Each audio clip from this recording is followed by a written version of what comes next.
disastrously. Hi guys, welcome to the latest episode of Cricket Draft Insight. I just wanted to do a end of season report, let you know how I got on this season. It makes pretty grim reading, but here we go. In the county championship, I finished 998th. It's really disappointing. A few years ago, I finished about 463rd. Last year, I finished 1008th, so technically I did better this year. But I was actually top 500 going into the last sort of 4 or 5 rounds of the county championship after the One Day Cup. I really thought I could finish top 500, maybe even get a career best, finish in the county championship.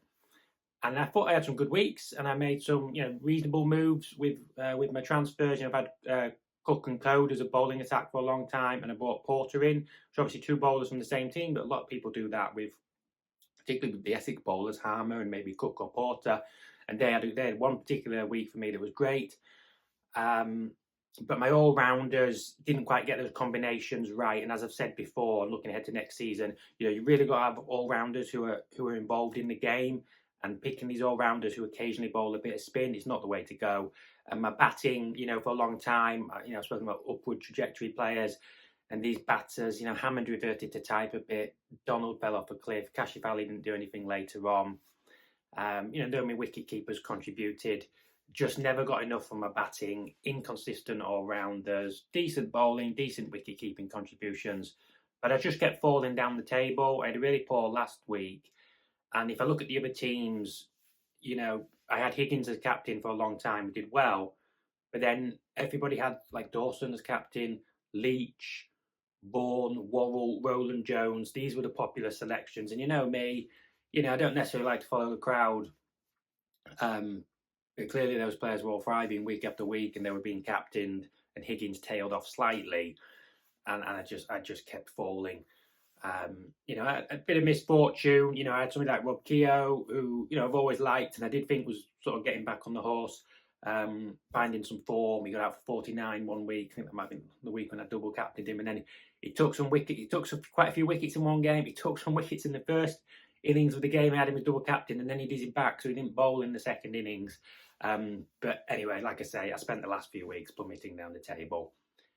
But hey, I finished in the top 1,000, so great. But yeah, already thinking about next year, obviously, and I'll be back stronger. In the One Day Cup, I finished, I think it was 510th. It's always difficult to remember like who you picked, because a few of my players, they didn't end up playing as much as I thought. And then once you get to knockout stages, and you just got Glamorgan and Somerset players. But ultimately, the One Day Cup came down to Ed Barnard. Didn't pick Barnard, didn't captain Barnard, and I think it was week 1 and week 3 he just excelled. And because he was in like 60% of teams, that just made all the difference. And then even go back to people like Kieran Carlson had a poor tournament. He's done well in other tournaments. County Championship, I think he's got more half centuries than anybody in the last 2 years. And he did well in the T20 Blast. Rob Keogh did well in the One Day Cup last year. And Northamptonshire, really weird with some of their selections and how they managed things this year. So he didn't play much. He was in and out. So even though I had a bowling attack, do well at times, and some other contributions, like I say, if everybody else is captaining someone 60% and that person's doing well, like there was no catch up.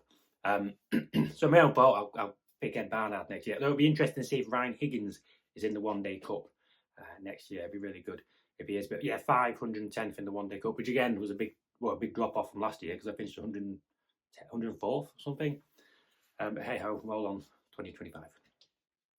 In the T20 Blast is where I saved face a bit, because a couple of years ago I finished, I think it was 222nd, and I finished like 1,400th last year. I finished 299th this year, and that was great. Michael Pepper was a big part of that, and he also did well for me in the county championship. Really exciting player, quick hundreds. Daniel Hughes was another one I identified. I had him from the get-go. He became popular, and I think that was a good selection because I know a few people looked at his strike rate and said he was a bit of the glue. I think because he was even out of the Sydney Sixers side a bit back. But he was destructive, extremely consistent, leading run scorer in the competition. And then in the white ball competitions, there was somebody like Tom Smith who was injured in the Blast early on, but then came in and did well. And a few other players, sort of core all-rounders. I went for Mousley in the end. Zabe at times, I think. Para. Ben Green did his usual, like he dried up a bit. Jordan Thompson, obviously, in the T20 Blast. I moved away from him toward the end of the county championship, which was fine because Code and Fisher were thriving and he was down the order. He wasn't getting much opportunity. It was great to see him score some runs in the last game. Jordan Thompson's not going to let it down in the T20 Blast, and actually had a deceptive amount of points across the board in the county championship. Anyway, I digress. T20 Blast, I did at least finish 299th. Oh, and it's also worth remembering that I finished 14th in the Charlotte Edwards Cup, which is my second best finish in any competition ever. So, I mean, I like to say I restored a bit of pride, but that was before the other competitions. But I did finish 14th in the Charlotte Edwards Cup, and that was really great to follow more closely, discover some players like Paige Schofield, which is my favourite player now. She did so well for me, and interestingly, because she was an all-rounder who didn't bowl, but she scored so quickly, and to see her go on and play for England, that's fantastic. Like Catherine Bryce, Sarah Bryce. Catherine Bryce was excellent, so I'm really looking forward. Hope she does well for Scotland in the World Cup. They've got Scotland have quite a few good players. That was something I really took from watching some of the women's cricket. Was quite a few Scotland players. Yorkshire, Northern Diamonds. They have a few players, so it'll be interesting to see how they get on. But yeah, that was my best finish this year. So some disappointing results, but all good fun. Following cricket closely, and my main takeaway, and I'll talk in more detail when we have squad announcements for next year. But I have to find more consistent batters. Don't have any concerns about my bowling.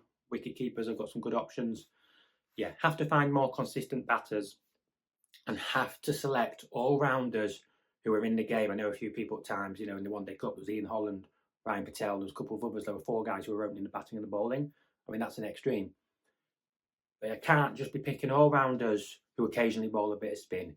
You've got to be, maybe first change bowler, and guys who are, 6 or 7, capable of scoring quick 50s, even 100s. Obviously, Ryan Higgins. I like Matthew Waite. I think George Hill's really kicked on. Jordan Clark. There's somebody else obvious, even Ed Barnard in the county championship, even in the T20s as well. And you see some of those all-rounders, like David Willey, obviously bat a bit higher. Papara, those sorts who are up the order, often bowling 4 overs, got to be in the game. Even Ben Green are selected at times, and then he didn't bowl. He bowled 1 over because Gregory was back, and of course Lewis Gregory is another one who's done extremely well. So yeah, that's how I did. Please let me know in the comment section how you did. Did you do better than last year? I asked on the community, and I think some of you said it was actually first time playing. So the competition's only going to get tougher, but hopefully I can bounce back stronger in 2025. Learn from my failings. You can learn from my failings too. Thank you very much for watching. Really enjoying putting out the videos at the moment. Quite a lot of views in the last few days. Makes it worthwhile. So thank you once again. How's that?